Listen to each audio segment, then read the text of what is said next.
What we're going to look at today is the neoclassical view of the labour market, or the supply and demand view of the labour market. It's not the only view of the market, but it's a useful way of examining how buyers of labour and sellers of labour, that is workers, interact. First off, we need to look at the demand for labour, and demand for labour, DL, is similar to any other demand curve or any other demand. It slopes downwards. The law of demand applies. That is, as the price gets lower, people buy more, all things being equal. In other words, people are more prepared to hire 3 cheap workers than 1 expensive worker. The price of labour market is wages W, and the only real difference between this and an ordinary demand curve is in fact that it is a derived demand. Demand for labour is demand for one of the factors of production, and it's derived from the demand for goods and services that are produced by the employer. So for example, I'm an economics teacher, and if no students show up to take economics, there is no demand for me as an economics teacher. Lots of students show up, and then I'm teaching lots, so the demand for me will go up. So let's have a look at the changes in the demand for labour, and you can see that it's very, very similar to an ordinary demand curve. It slopes downwards. It can be a straight line or not a straight line. You have wages on the vertical axis, and quantity, in this case quantity of labour or the number of workers, on the horizontal or bottom axis. If there's a boom, then generally, if an employer is at least selling normal goods, then they're going to want to produce more goods, and there'll be a shift to the demand for labour to the right. So overall in an economy, if there's a boom, you'd expect this to move to the right. And if there's a recession, of course, and you're cutting production, you don't need so many workers because you're not making so much, it'll shift to the left or decrease. The effect of technology is ambiguous. So if you have a lot of machines or technology improves, it's not clear whether the impact of that is going to increase the demand for labour or decrease it.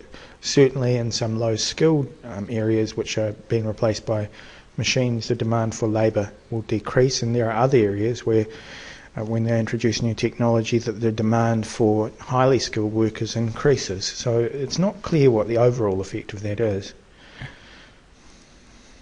And you can see that moved left and right. The supply of labour, there is in any economy a maximum number of people that are available for work. And not everyone is available for work. Some people are not.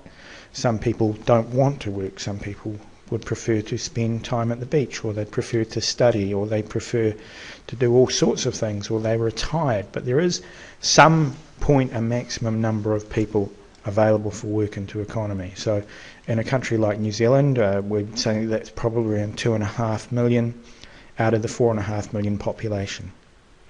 The higher the wage, the more people are willing to work.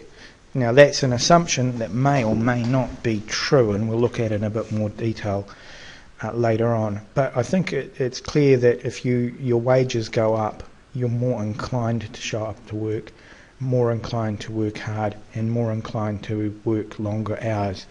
And when overtime rates are paid like double time, time and a half, obviously this has an impact too.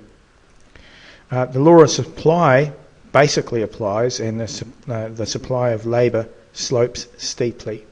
It slopes up. It is a positive slope. And here's how the supply of labour might look. In this particular model, it slopes to the right.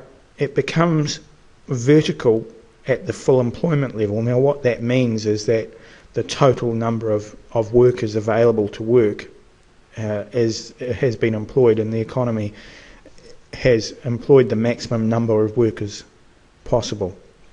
The actual supply of labour is affected by all sorts of things, including age, structure, retirement, school leaving ages, how long people stay at university, the level of immigration. There's a whole number of factors, but basically how many people are available to work that can work. So we superimpose them both on the same diagram. Now in a free market that is a market without interference, of course labour and wage rates are going to settle at the equilibrium, and the quantity is going to be given by Q. So there are going to be a number of people that are not working over here, and we don't worry about those people too much because they're not working and they don't really want to work. And have a look here. The wages at the full employment level are given by these 2 points here. And at rates below equilibrium, there'll be a shortage of labour. Now, this is a standard shortage, and it would show itself in a labour market by there not being too many applicants for a job. So if you have a look here, you'll see that employers at the low rate want to employ QF, but at that rate they only want to supply, or workers only want to work at that point there, okay, and a shortage. If the wages are too high, then there is a surplus. And that is that employers don't want to hire people, but people want to work, but there are no jobs for them. Okay, so rates above equilibrium, there'll be a surplus. There are some constraints on the marketplace, social and institutional constraints on the labour market, and this occurs in most countries. Some terms that are useful to know, though, people looking for work are called involuntarily unemployed. That is, they want a job but don't have one. And this is caused in part by arrangements such as minimum wages legislation. So if the minimum wage is too high, above market equilibrium, then those people can't get a job and there's a surplus. There's an argument that trade unions may also affect the free operation of the market and cause unemployment by having wages too high. It's also possible the other way around, that the wage will be set too low by the trade union as well. So those arguments aren't all of that strong anyway.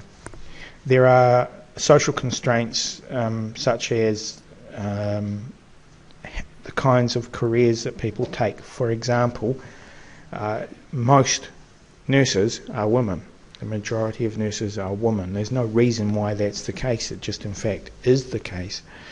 And in my own profession, most teachers are women, and that's changing. So there are strong constraints against men, for example, teaching primary school in this country. So these are things that impact on the labour market, or barriers. Now, without barriers, the market should tend to equilibrium. So here's the minimum wages impact. You have a minimum wage set above equilibrium. The quantity demanded for labour is given by this point here. That's how many people the employers want to employ. And the quantity supplied is given here. That's how many people that want a job, and you end up with this number of people involuntarily unemployed, and then this small group here that are voluntarily unemployed. Now, we don't normally worry about those that are not working, that are able to work, if they don't mind not working, which is the situation here. So there are limitations on this model, and I think some of the limitations are quite strong. And the first limitation is the assumptions that the model is based on. First one is that labour supply is only fixed in the short term, and it's quite possible to increase the supply of labour quickly. And one of the ways of doing that is, of course, through immigration. You can also increase the supply or decrease the supply by changing education and leaving ages and school ages and things like that. The assumption that people will work for higher wages may be flawed, and hence the vertical part of the supply curve. And sometimes you'll actually see it where the labour market supply curve bends backwards, and that is if people get to a certain level of wealth and income, what then happens is that they're prepared to give up work and exchange it for leisure. In other words, the opportunity cost of working and gaining an income is getting too high, so they're switching out of work into leisure activities or education or some other sort of activity. This assumption of perfect mobilities may be wrong.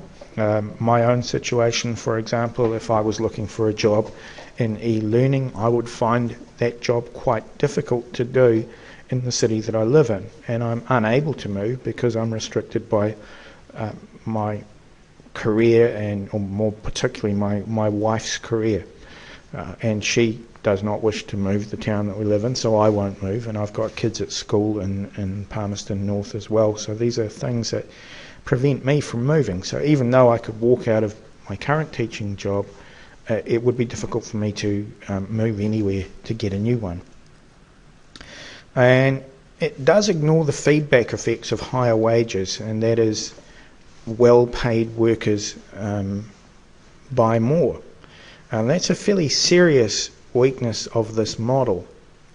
Another weakness of the model, which is not outlined in the PowerPoint, is that if you have a low-wage economy, which may be one of the goals of our country's government, then employers will not invest in capital. And if they're not going to invest in capital, then they'll never be prepared to pay the high wages that go with operating and running that capital.